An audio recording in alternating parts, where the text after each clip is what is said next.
தொடங்க வேண்டியது பார்த்தசாரதி அவர்கள்ட்ட தான். வந்து பழம் வந்து மண்ணில் விழுந்துச்சே சார்.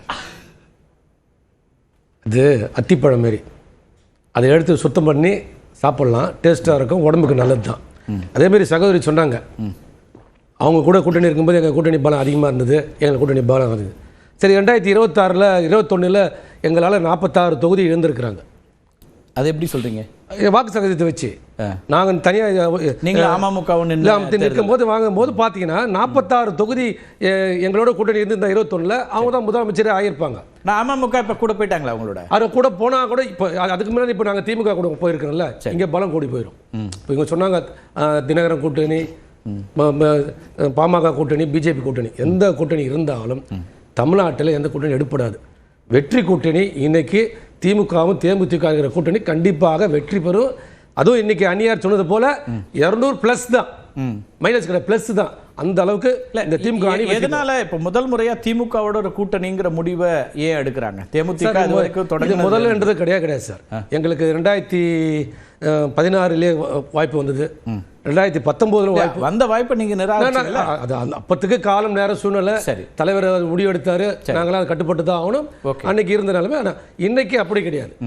நாங்கள் முழுக்க எங்கள் கழகத்துடைய பொதுச் செயலர் மரியாதைக்குரிய அந்நியார் அவர்கள் மாவட்ட செயலருடைய மீட்டிங்கை போட்டு அந்த மாவட்ட செயலர்கிட்ட ஒரு ஸ்லிப்பை கொடுத்து உங்களுடைய விருப்பம் என்னன்னு சொன்னாங்க. சரி, இதில் எங்களுடைய அமைப்பில் பார்த்தீங்கன்னா 84 மாவட்டம், அதில் 70 மாவட்டம் திமுக கூட்டணி சொன்னாங்க, ஒரு 10 மாவட்டம் அதிமுக சொன்னாங்க, ஒரு 3 தனியின் அப்படி சொன்னாங்க. இதுதான் நடந்து. அந்த மாவட்ட செயலாளருடைய முடிவை, கட்சி நிர்வாகிகளோட முடிவை எதிரொலிக்கிறாங்க. அது உண்மை, 100% அது உண்மை. ஓகே, இப்போ இடங்கள் இந்த விஷயங்களை பொறுத்த வரைக்கும் அவங்க சிவசங்கர் என்ன சொல்றாங்கன்னா, கட்சிக்கு பழைய வலிமை இருக்கிறதா அப்படிங்கிற அடிப்படை கேள்வி தான் கேட்குறாங்க. இவங்க போய் சேர்றதுனால இப்போ திமுக கூட்டணிக்கு தான் நெருக்கடியாக இருக்கலாம் இடங்கள் உள்ளிட்ட அம்சங்கள், ஆனால் என்ன பலம் சேரும்னு கேட்குறாங்க, என்ன வாக்கு வங்கி என்ன இருக்குன்னு கேட்குறாங்க. கண்டிப்பாக சார், இந்த வாட்டி 2024 2.67%. இன்னைக்கு அதிமுக போயிருந்தால் அதே சதவீதம் தான் வந்திருக்கும். ஆனால் இன்னைக்கு திமுக போனதால எங்களுக்கு 5%லேருந்து 7% உயர வாய்ப்பு இருக்குது. 100%. இல்லை, எங்கே உங்களுக்கு அப்படி வரும்? ஏன்னா இப்போ கேப்டன் இருந்தபோது நீங்கள் முதல் தேர்தலையே மிகப்பெரிய வெற்றி, அன்னைக்கு தொலைக்காட்சி கிடையாது, சமூக ஊடகங்கள் கிடையாது, ஆனாலும் பெரிய ஒரு ரீச்சாக ஒரு ஓராண்டில் 8.5% கிட்டத்தட்ட வாக்குகளை வாங்கினார். அதுக்கப்புறம் 10% எல்லாம் போச்சு. அதுக்கு பிறகு எல்லாமே சரிவு தானே. ஒவ்வொரு தேர்தலையும் நீங்கள் வாக்கு சதவீதம் சரிவு, இடங்கள் சரிவு. அப்போ திடீர்னு இப்போ மட்டும் இப்போ கூடுங்கிறீங்க, என்ன வலிமை இருக்கு? அப்போ அந்நியார் அவர்கள் தமிழ்நாடு முழுவதும் சுற்றுப்பயணம் கொடுக்குறாங்க, இல்லம் தேடி உள்ளம் நாடின்னு சொல்லி, மக்களை தேடி மக்கள் தலைவர் சொல்லி போகிற இடத்துல அமோக வரவேற்பு.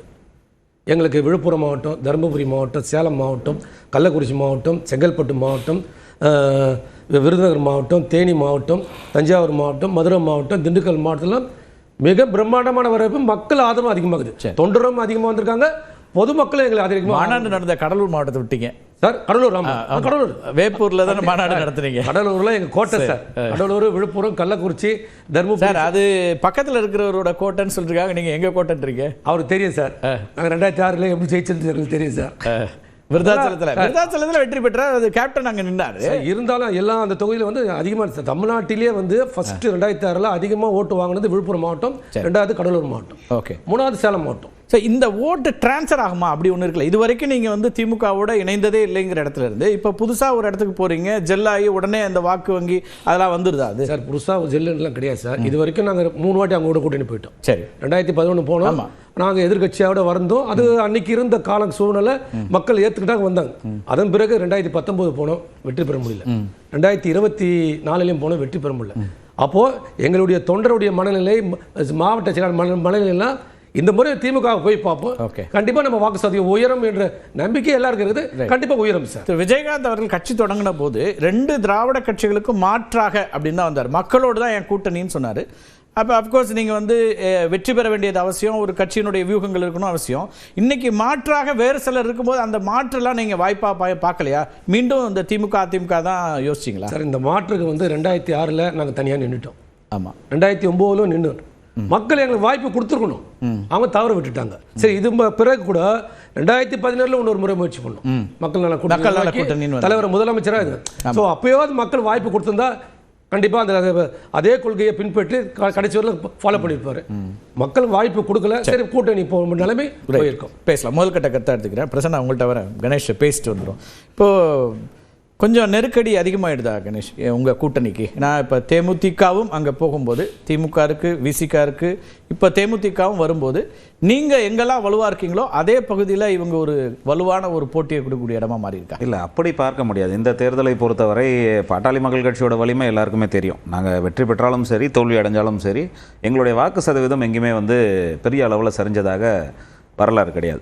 தேர்தல் அரசியலை பொறுத்தவரை நெருக்கடி என்று பார்த்தால் இது வந்து திமுகவுக்கு தான் பெரிய நெருக்கடியாக இருக்கும். ஏன்னா திமுக பலவீனமாக இருக்கிறது என்பதை மீண்டும் மீண்டும் நிரூபித்து கொண்டிருப்பதனுடைய விளைவு தான் இந்த மாதிரி அவசரமாக ஒரு இந்த ஸ்டேட்மெண்ட்டை வந்து தனித்து போட்டியிடக்கூடிய திரு சீமான் சொல்றாருன்னா அது வந்து ஒரு அதுக்கான வாய்ப்பு இருக்கலாம். வேறு யார் தனித்து போட்டியிட்டாலும் நீங்களே பல கட்சி கூட்டணிகளில் தானே இடம்பெறீங்க. நீங்கள் வந்து அப்போ அது ஒரு இப்போ வந்து நிறைய கட்சிகள் ஒரு கூட்டணியில் இடம்பெறாங்க அப்படின்னா அவங்களுக்கு பயம் அப்படின்னு சொன்னால் அதே கருத்து உங்களுக்கும் பொருந்தும். அப்படி இல்லை, நீங்கள் பெர்செப்ஷன் என்ன உருவாக்குனாங்கன்றது. மெகா கூட்டணிங்கிற அறிவிப்பை இங்கே தான் கொடுத்தாங்க.